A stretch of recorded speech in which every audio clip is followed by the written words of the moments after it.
A Souza Produções convida você a se tornar um patrocinador. Semeie no nosso ministério. Com a sua oferta poderemos produzir muito mais vídeos. Este é um ministério independente e, por isso, precisa da sua participação. Inscreva-se no canal e compartilhe os vídeos. Seja um multiplicador desta visão.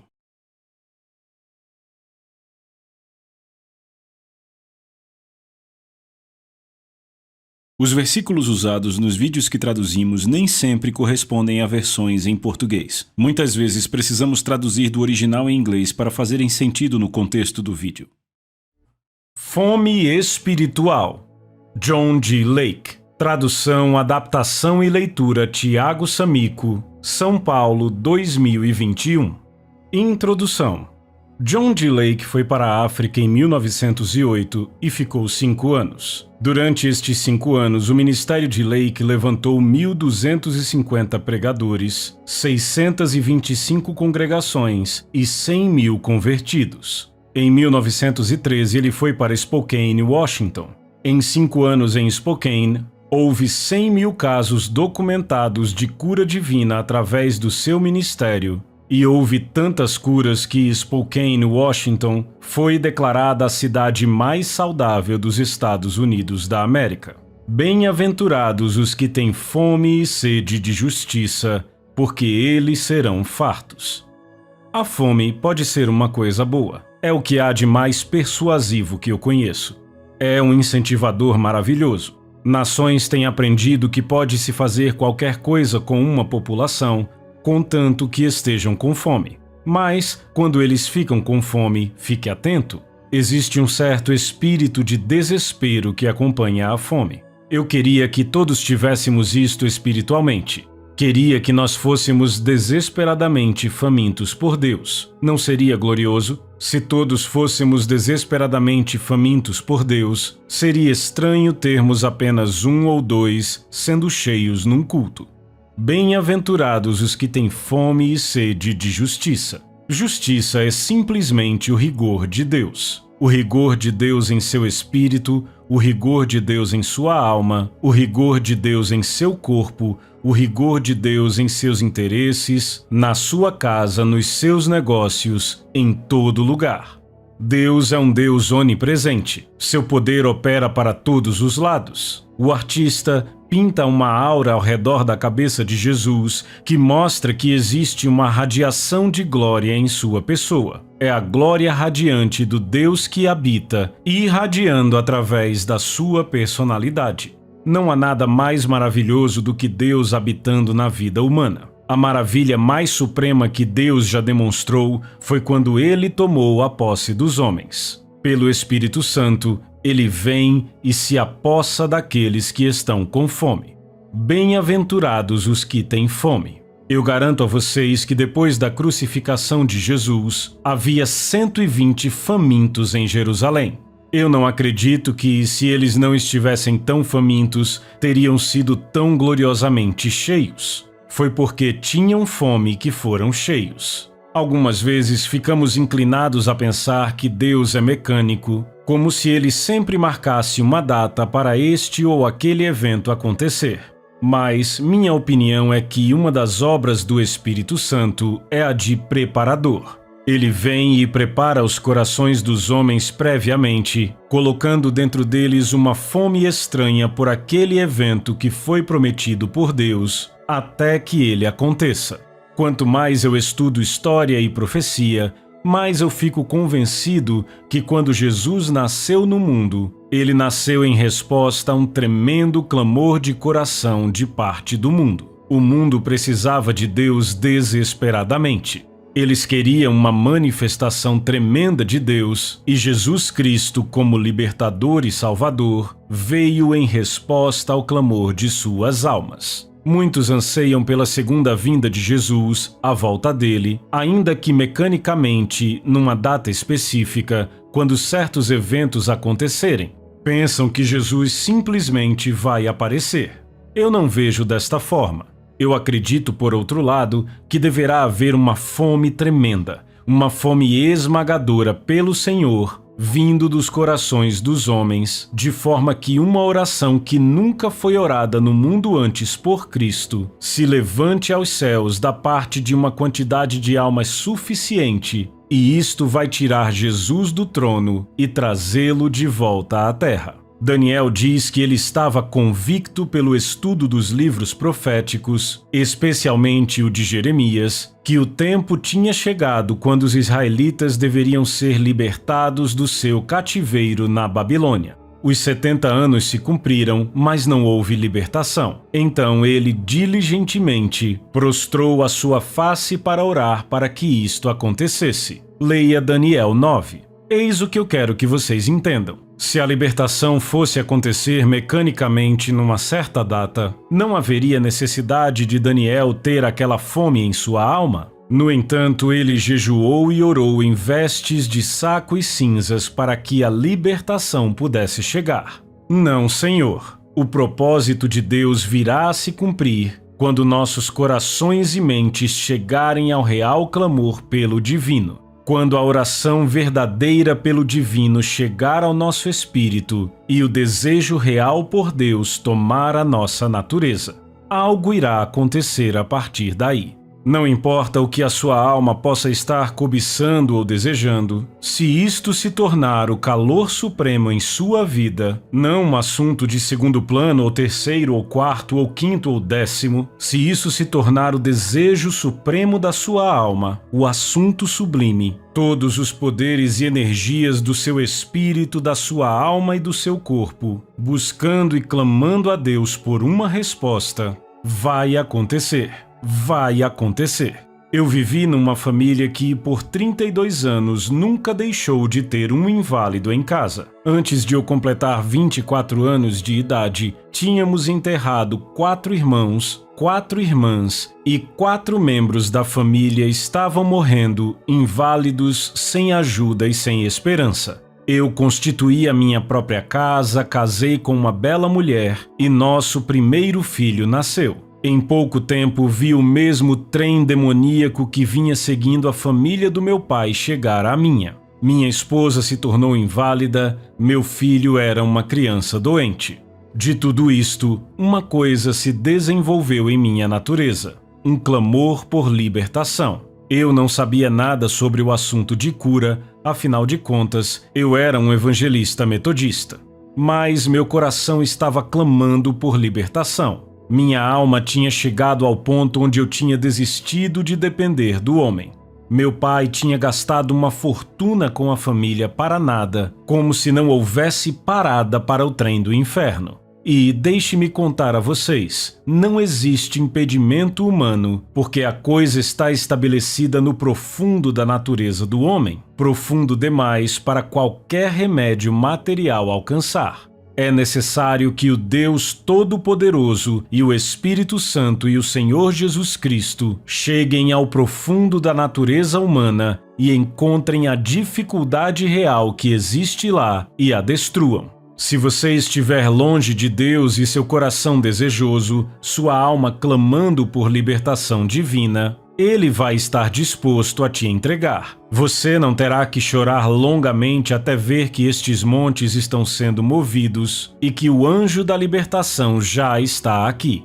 Eu finalmente cheguei naquele ponto onde o meu clamor supremo do coração era por libertação. Lágrimas foram derramadas por libertação durante 3 anos, até que a cura do Senhor se manifestasse a nós. Eu pude ouvir os choros e gemidos, a miséria e os soluços, e sentir o desespero da minha família. Meu coração chorava, a minha alma soluçava, o meu espírito derramava lágrimas. Eu não conhecia o suficiente para pedir a Deus diretamente por isto. Não é estranho os homens não terem senso suficiente para pedirem a Deus por dificuldades físicas, assim como pedem pelas espirituais, mas eu não o fiz. Contudo, bendito seja Deus, algo amadurecia em meu coração, uma fome real. E a fome da alma de um homem deve ser satisfeita. É uma lei de Deus que está nas profundezas do espírito. Deus responderá ao coração que clama.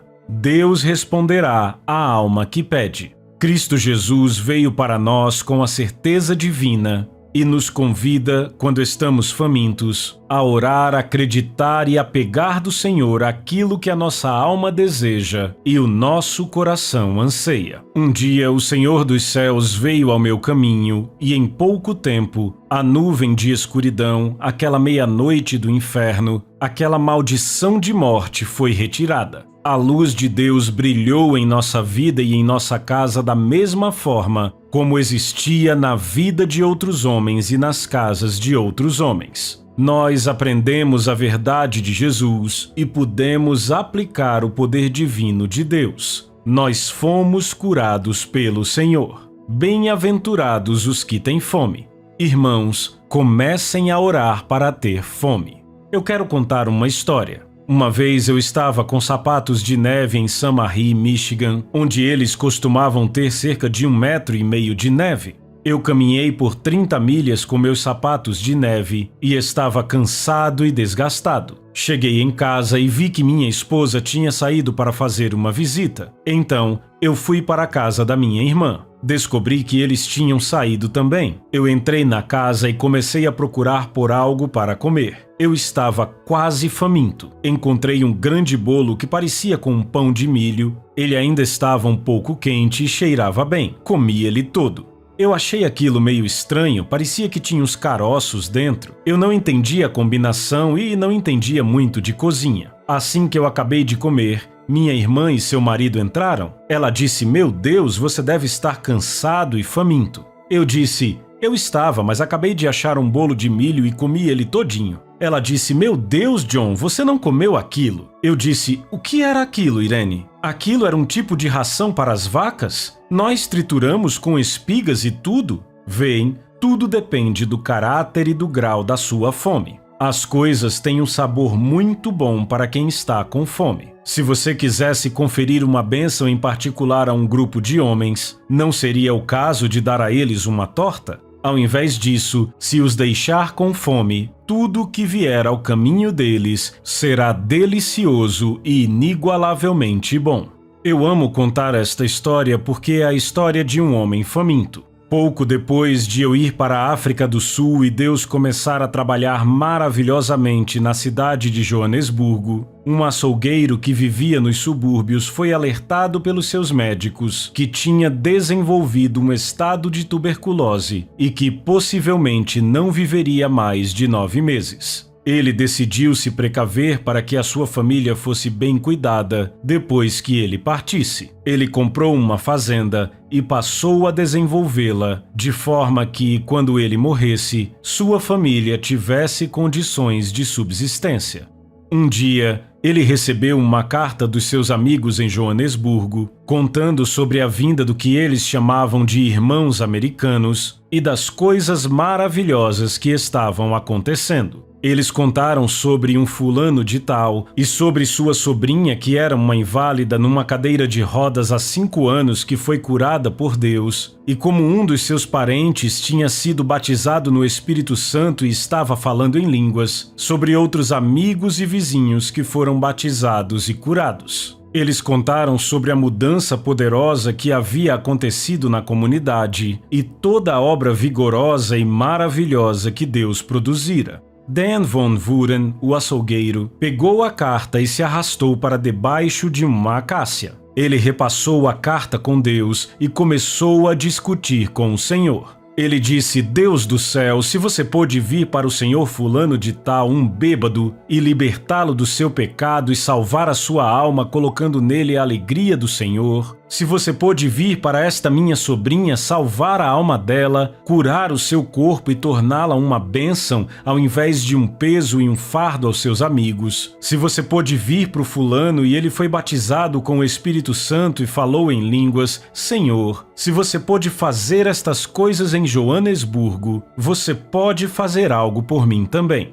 Ele se ajoelhou, colocou sua face no chão e clamou a Deus que fizesse algo por ele. Naquela manhã, Von Vuren ficou tão mexido lendo aquela carta que o seu desejo de ser curado se tornou maior do que qualquer outra coisa em sua consciência. Seu coração alcançou Deus e naquela manhã a sua oração chegou até o céu e Deus veio em sua vida. Em 10 minutos ele tomou todo o fôlego que precisava e a dor tinha ido embora. A tuberculose tinha desaparecido e ele era um homem curado. Mas isso não foi tudo. Ele não só recebeu a cura física, mas Deus também literalmente desceu e possuiu a vida daquele homem até que ele não compreendesse mais a si mesmo. Ao me contar isto, ele disse: irmão, uma nova oração dos céus nasceu em meu espírito. Eu tinha orado pela salvação da minha esposa por 18 anos, mas nunca conseguia ir além. Mas naquela manhã eu orei como nunca.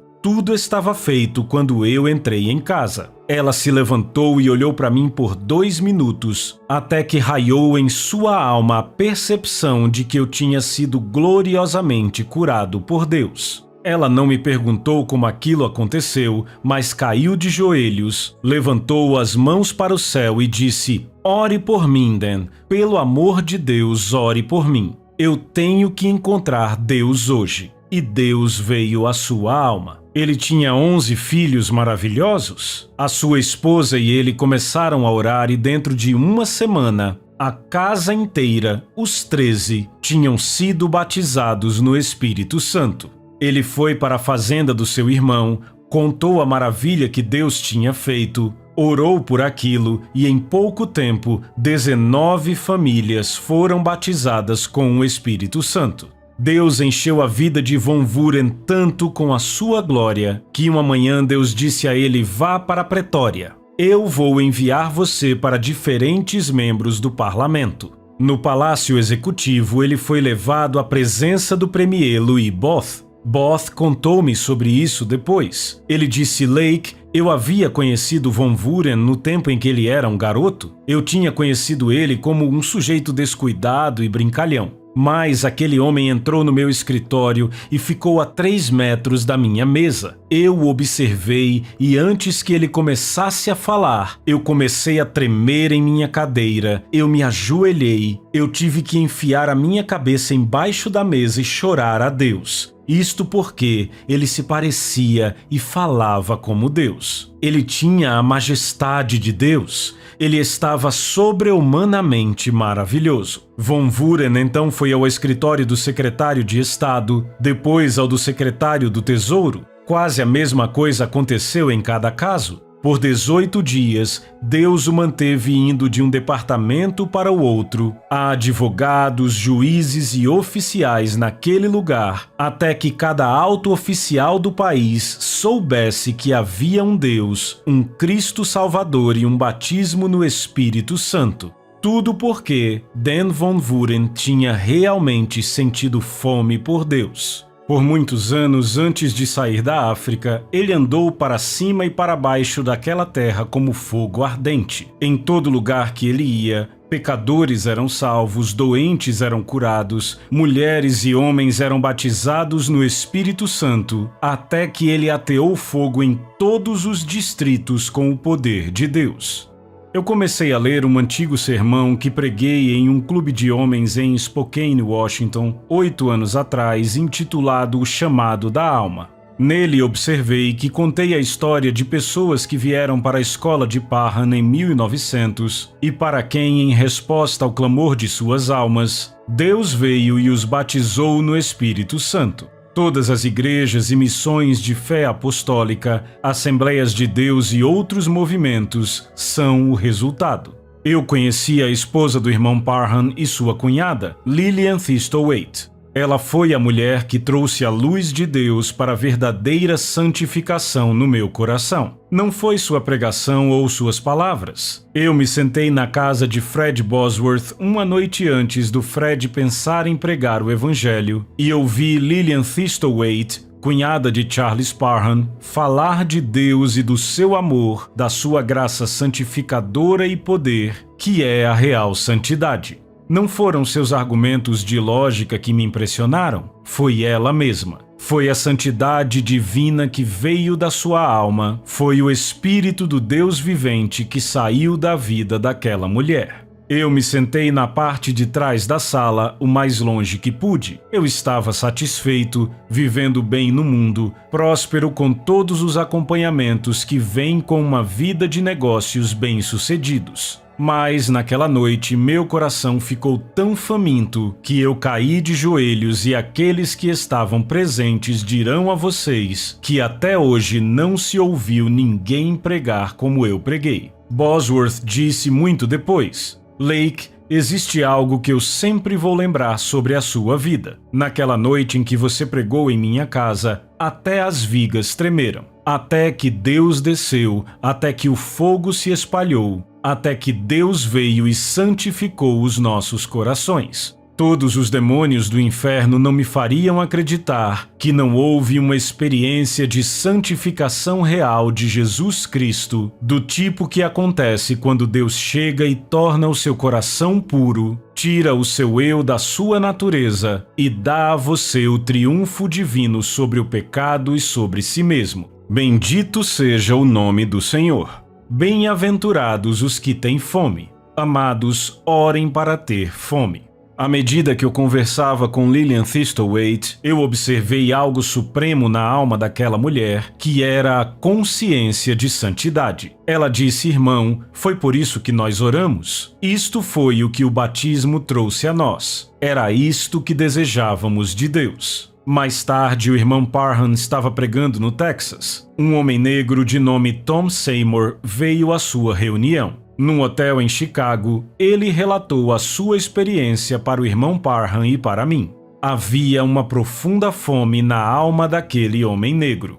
Ele disse que trabalhou como garçom num restaurante para se sustentar, enquanto pregava em uma igreja para o seu próprio povo. Ele conhecia Deus como seu Salvador e Santificador. Ele conhecia o poder de Deus para curar, mas à medida que escutava Parham, ele foi convencido que havia algo maior: o batismo no Espírito Santo. Ele foi a Los Angeles sem recebê-lo, mas disse que estava determinado a pregar tudo de Deus que sabia para o povo. Ele disse: irmão, antes de conhecer o Parham, uma fome para ter mais de Deus estava no meu coração, de tal forma que eu orei por 5 horas por dia durante 2 anos e meio. Eu cheguei a Los Angeles e lá a fome não estava menor, mas maior. Eu orei: Deus, o que eu posso fazer? O Espírito disse: ore mais. Existem coisas melhores para se alcançar na vida espiritual, mas elas devem ser requeridas com fé e oração. Mas, Senhor, eu estou orando 5 horas por dia agora. Eu aumentei as minhas horas de oração para 7 e orei assim por 1 ano e meio, contou Seymour. Eu orava a Deus para que Ele me desse o que o Parham pregou, o Espírito Santo de verdade, de fogo, com línguas de amor e poder de Deus, como os apóstolos tiveram. O Deus Todo-Poderoso colocou uma fome tal dentro do coração humano que quando o fogo de Deus vem, Ele o glorifica. Eu não acredito que algum homem nos tempos modernos tenha tido um dilúvio de Deus mais maravilhoso em sua vida do que aquele que Deus deu a esse querido companheiro. A glória e o poder de um Pentecostes real varreu o mundo. Aquele homem negro pregou para minha congregação de 10.000 pessoas, quando a glória e o poder de Deus estavam sobre seu espírito, e os homens tremeram e estremeceram e choraram a Deus. Deus estava nele. Bem-aventurados os que têm fome, pois serão fartos. Eu me pergunto do que estamos tendo fome. Temos uma fome realmente divina, algo que nossa alma está pedindo?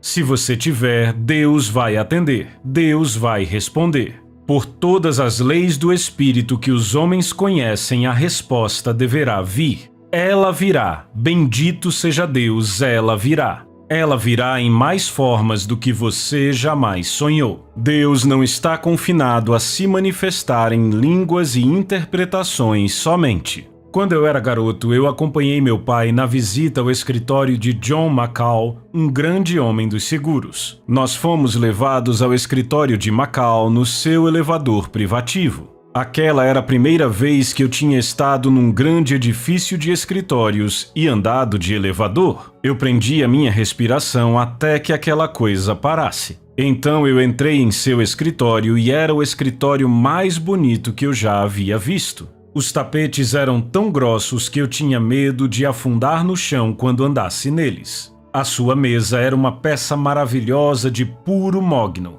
No topo da mesa, talhado em madrepérola, estava o nome dele escrito com elegância. Era tudo tão magnificente que em minha alma de garoto eu disse: eu vou ter um escritório igualzinho a esse e uma mesa como essa com meu nome quando eu crescer.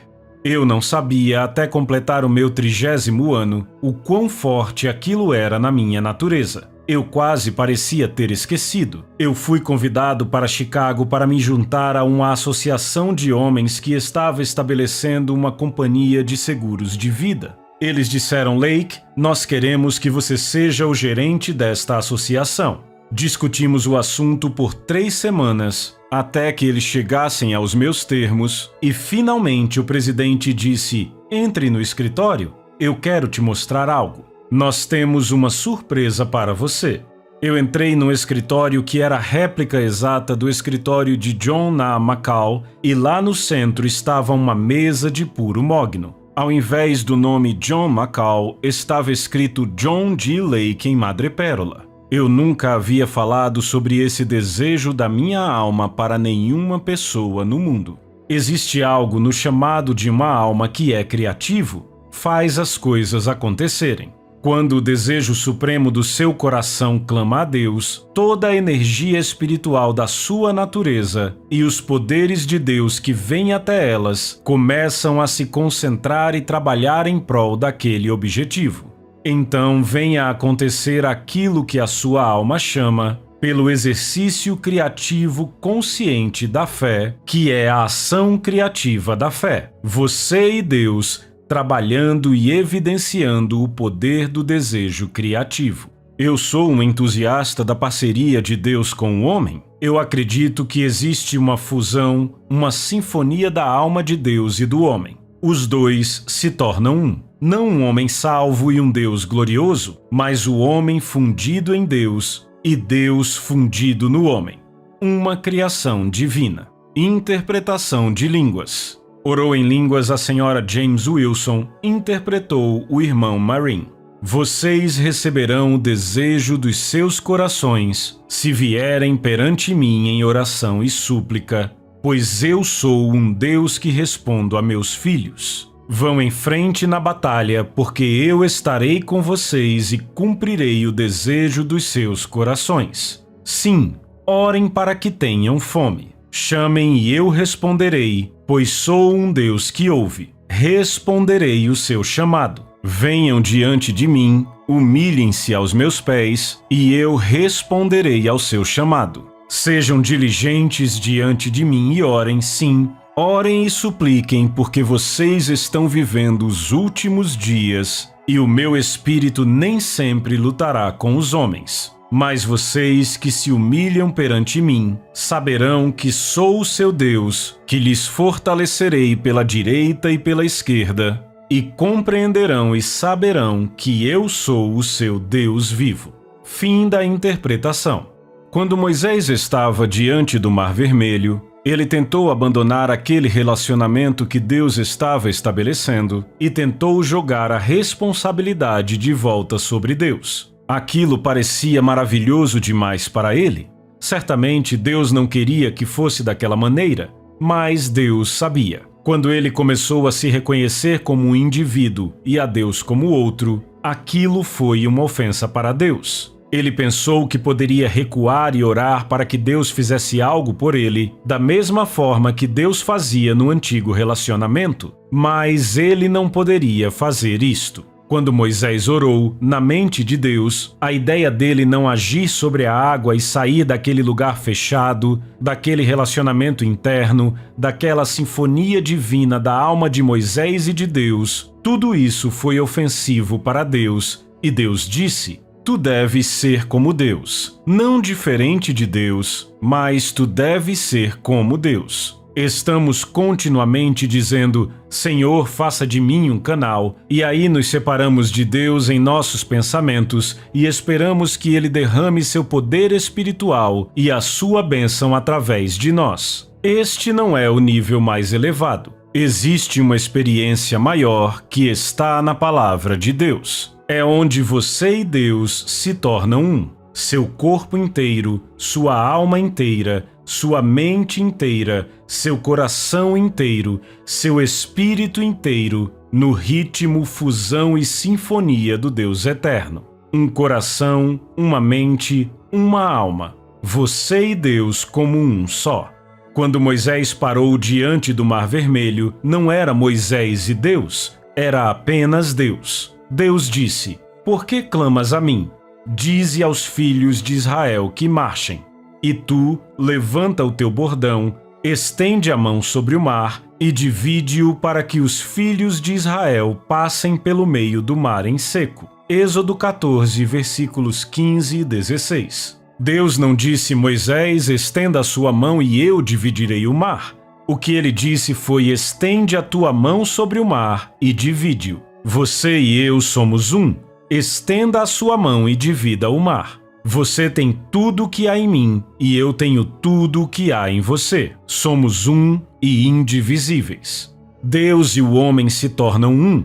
O coração do homem, a mente do homem, a alma do homem entra em Deus e Deus nele. O fogo divino do Cristo eterno pelo Espírito Santo vem do céu e os relâmpagos de Jesus brilham através da vida, bendizem a Deus e os poderes de Cristo revigoram, manifestam-se e se demonstram por meio desse relacionamento. Deus revelou isso à minha alma nos dias em que eu fui à África pela primeira vez, 6 semanas depois que meus pés tocaram o solo e antes de Deus ter me dado uma igreja para pregar. Eu disse: Senhor, quando me deres uma igreja na qual pregar este evangelho, eu pregarei a coisa mais elevada e sagrada que o Espírito de Deus revelar ao meu coração. Não importa se alguém mais crê ou vê, eu vou pregar a visão que o Filho de Deus colocou em minha alma. Bendito seja Deus, Ele colocou a visão elevada do Cristo glorificado e do cristão glorificado. Não um homem simplesmente salvo do pecado, mas um homem salvo dos seus pecados, santificado pelo poder, cheio do Espírito dele, recriado com e em Jesus Cristo, um em natureza, caráter e substância. Meu coração começou a pregar isso, minha boca entregou a mensagem. Minha alma enviou a palavra e o meu espírito clamou de tal forma que queria ser o caráter do homem e receber a sua bênção e o seu poder. Amados, eu digo a vocês que por todo o mundo moderno, houve outros 125 pregadores que saíram de uma igreja para proclamar o poder de Deus com maior vigor do que os primeiros 125 pregadores daquele lugar. O que estava em minha alma acendeu a alma de Dan Von Vuren e acendeu a fé do povo. Onde quer que se espalhe, isto incendeia os homens por Deus. Amigos, precisamos subir até Deus. Esta igreja e as igrejas ao redor precisam entrar em Deus. Temos andado em círculos, enterrando nossos narizes no chão e os nossos olhos estão fixos no solo, em vez de olharem para o alto, em vez de olharem para o trono. Olhe para o glorificado. Eu quero ver as mãos dele sangrando. Olhem para o céu, onde ele está para ser visto. Não volte ao Calvário para vê-lo. Ele é o Filho de Deus ressuscitado, que reina glorificado, que ressuscitou com todo o poder e toda a autoridade, com as chaves do inferno e da morte. Ele é a autoridade divina, a vitória eterna, a manifestação divina de Deus. E vocês? Vocês são os que reinam, glorificados em Cristo como um. Vocês são a manifestação divina de Deus. Queridos, subam ao trono. Deixem que a vida do trono e o amor do trono e o poder do trono e o espírito do trono e o Espírito Santo no céu possuam vocês, e vocês serão um novo homem em Cristo Jesus. O seu passo será a marcha do conquistador, a sua canção a canção da vitória, a sua coroa a coroa da glória e o seu poder o poder de Deus. A Soso Produções convida você a se tornar um patrocinador. Semeie no nosso ministério. Com a sua oferta poderemos produzir muito mais vídeos. Este é um ministério independente e, por isso, precisa da sua participação. Inscreva-se no canal e compartilhe os vídeos. Seja um multiplicador desta visão.